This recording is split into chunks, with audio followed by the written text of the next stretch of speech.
आइए उत्तर प्रदेश के चुनाव परिणाम से बात शुरू करता हूं जी। 11 मार्च को चुनाव परिणाम आए थे।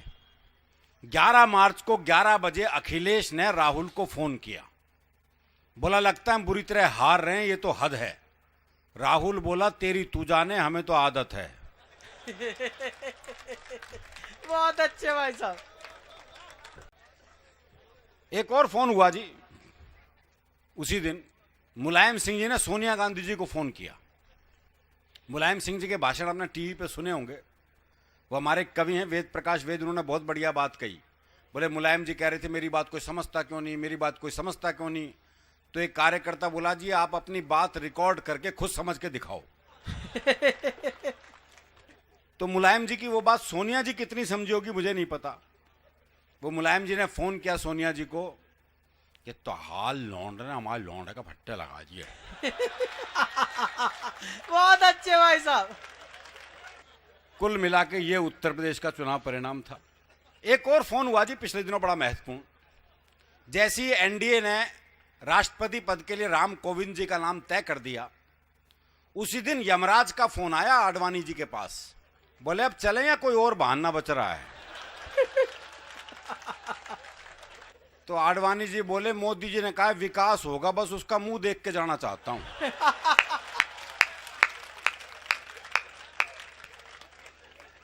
और मोदी जी ने भी खूब भाषण दिए उन दिनों। 70 साल से विकास नहीं हुआ, 70 साल से विकास नहीं हुआ। इस चक्कर में अपने 3 साल भी जोड़ लेते हैं वो। अरे मोदी जी, दूसरों के बाथरूम में झांकने की बजाय अगर सही टाइम पे अपने बेडरूम में झांक लेते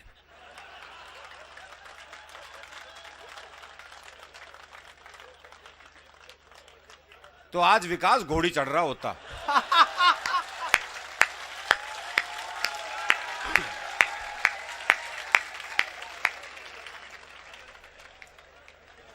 नहीं, मोदी जी खूब हंसाते हैं, ऐसी बात नहीं है। जब हरियाणा में चुनाव हुआ उन्होंने जगह जगह भाषण दिया था शौचालय बनाएंगे, शौचालय बनाएंगे।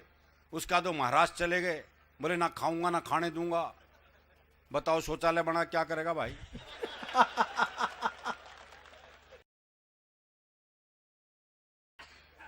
8 नवंबर आ रही है। हाँ, सावधान रहना, कोई भरोसा नहीं। ये वाले 500 और 2000 के ही बंद कर देगा।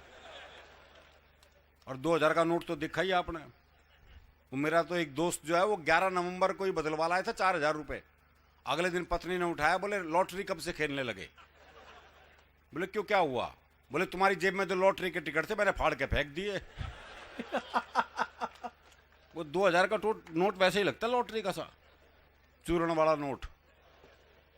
तो इसलिए राजनीति की बात ज्यादा क्या करें जी। और राहुल गांधी का तो जिक्र ही क्या करो। वो जब पिछले साल छुट्टियां मना के हिंदुस्तान लौटे थे तो आते उन्होंने दिल्ली में किसान रैली को संबोधित किया था। आपको पता है वो जो कम मुआवजा मिला था, उस रैली के बाद किसानों ने 100 रुपए सोनिया जी को दिए।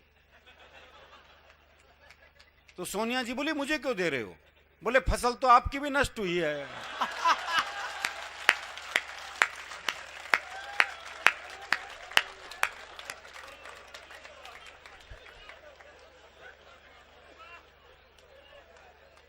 और ये केजरीवाल तो हरियाणा का ही पीस है। पीस? हाँ पीस है, बहुत ईमानदार आदमी है। भाई का जब ब्याह हुआ था तो साली ने जूते चुराए तो अगले ने पुलिस में रिपोर्ट लिखा दी थी। जब वो शीला दीक्षित को हरा के मुख्यमंत्री बने थे तब मैंने 2 पंक्तियां लिखी थी कि जब से आम आदमी पार्टी ने तोड़ी है पुरानी राजनीतिक रीत, तब से अरविंद केजरीवाल का नया नाम है शीला जीत। बहुत अच्छे। बहुत बढ़िया कवि सम्मेलन आपने किया है ये, मैं बधाई देता हूँ पूरी गौशाला को। और सुरेश जी के आभारी हैं हम सर। क्या बात, बढ़िया श्रोताओं से आपने मिलवाया है। लेकिन ये कवि संघ की शुरुआत हरियाणा से ही हुई थी जी। अच्छा जी। विश्व का पहला काव्य पाठ हरियाणा में ही हुआ था। स्थान था कुरुक्षेत्र, कवि थे भगवान श्री कृष्ण और श्रोता थे अर्जुन। गीता जैसा महाकाव्य वहीं रचा गया, वहीं सुनाया गया। ये विश्व का पहला काव्य पाठ है। इससे पहले आपको काव्य पाठ का इतिहास नहीं मिलेगा। 18 अध्याय सुनाए थे कृष्ण जी ने अर्जुन को। उसके बाद पूछा था बोले लड़ रहा है या और सुनाऊं।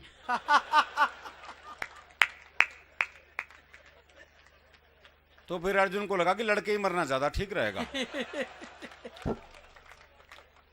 तो हमने तो कृष्ण जी से ज्ञान ले रखा है जी, तो आजकल के नालतू फालतू बाबाओं से कौन ज्ञान ले। और मैं तो राम रहीम जी का बहुत आभारी हूं। ओहो, सच में मैं हृदय से आभार व्यक्त करता हूं राम रहीम जी का। कारण है उसके पीछे, हरियाणा में पर्यटक स्थलों की बहुत कमी थी। आज कौन है जो वो गुफा नहीं देखना चाहता, बताओ।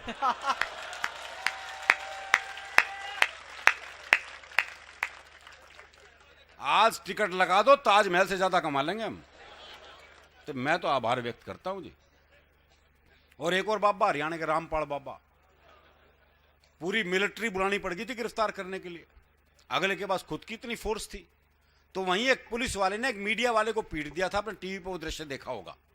तो मैंने पुलिस वाले से पूछा, मैंने कहा मीडिया वाले को क्यों मारा?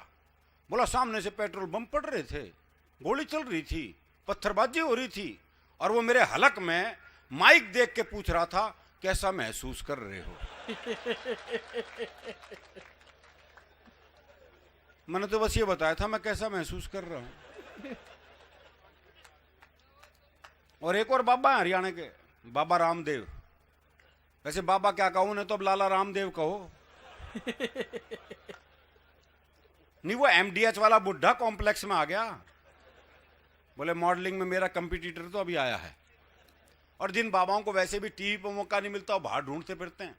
वो हरियाणा में एक बाबा जी सुबह से परेशान, कोई मिला ही नहीं जिसे ज्ञान दे सके। सुबह से शाम हो गई, तो शाम को देखा एक छोरा हाथ में दिया जलाए आ रहा है। बाबा ने सोचा मिल गया मौका। बोले बेटे तुम्हें पता है ज्योति कहां से आती है? बाबा ने सोचा ये जवाब देगा और मैं प्रवचन। लेकिन छोरा हरियाणा का था जी, उसने मारी दिए क्या फूंक। बोले बाबा ये बताए ज्योति गई कहां?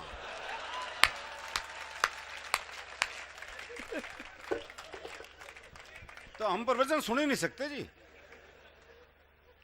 वो आज का रेक स्कूल में योग टीचर लग गए। वो दिल्ली में एक योग टीचर बच्चों को योग सिखा रहा था। बोले बच्चों सीधे लेट जाओ, बच्चे सीधे लेट गए। बोले अपने पैरों से साइकिल चलाओ, वो सारे साइकिल चलाने लगे। एक पड़ा रहा अपने हरियाणा का मस्त है। बोला तू साइकिल क्यों नहीं चला रहा? बोला मेरी साइकिल ढलान पे है।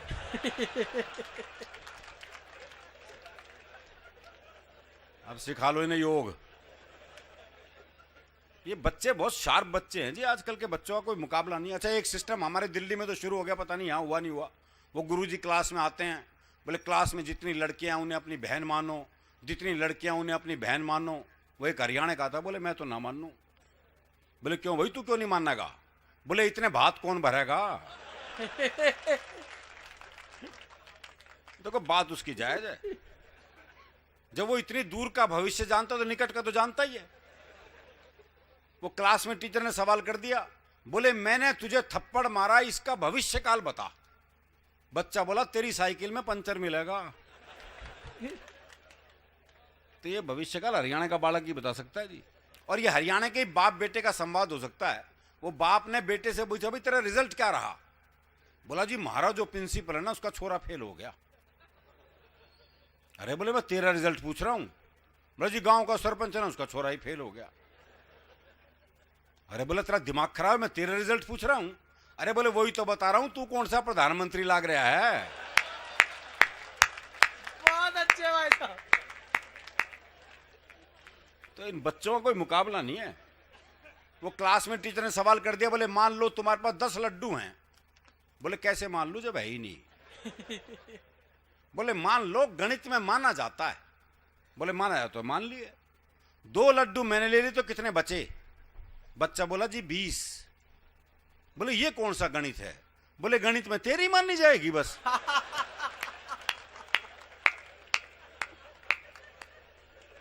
बहुत अच्छे भाई साहब। एक आदमी ताली बजा रहा, रहने दे भाई, क्यों लोड ले रहा है तू भी।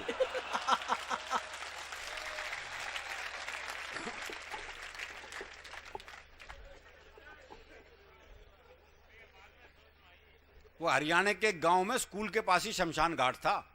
तो गांव में कोई मरता स्कूल की छुट्टी हो जाती, तो बच्चे बड़े खुश, बोले सही जगह स्कूल है।